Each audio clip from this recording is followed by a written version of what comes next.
Het is onder wadder van de dij. De vrachtwijn die op zo'n 15 meter bij het huis van Gooitsen Stoker en Dute Faber voorbij razen. Voordat de grote Twabaansdiek de lei stien hier maisvelden. Ze kennen maar net wennen aan de nieuwe situatie. Mij trog het loert. Het loert is iets wat waarvan je weet pas wat het met je doet als het je opkomt. Het kon heel stil wezen. De diek wie er dus net. Ja, dus je de vogels en dat soort dingen. En ja, we zijn hier nu 16 jaar zo'n beetje. Verleden september is de diek in gebruik naam. De familie hier in het begin nog hoop op een goede jaar in. Positief wat we binnen hebben zijn, we kennen hier wel wat van mijntje. Het komt ik vast goed.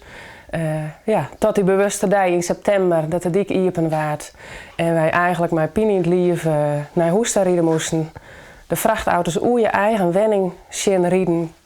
Dat docht je echt wel wat, dat docht je zeer. Je voorstellen, er komt een fjouwerbangers 100 kilometer die komt naast je. En er wordt eigenlijk heel weinig Sint-Loerdien. Eigenlijk niks. Er binnen loerdsmarmen, maar die vallen krekt verkeerd uit onder Tjallingharkerswei. Er hoeft ik niks dien te worden aan het geloerd, zeggen ze. Want alle onderzoeken wijzen uit dat ze krek, soms tot een tiende nauwkeurig, onder de wet bloeien. Het binnen net de eerste klachten over het loerd van de N83. Jeder kwam de klacht nu Donkerbroek. Deputaire Sietske Poepjes zei in een reactie drok dwaande te wijzen met een oplossing. Maar nog geen garages aan te kennen. Ze had al eens een beziete gebracht aan de familie. Hij had er nog vertrouwen in dat er nog wel wat regelen wordt? Ja, we proberen vertrouwen te houden daarin. Ja, dat wel.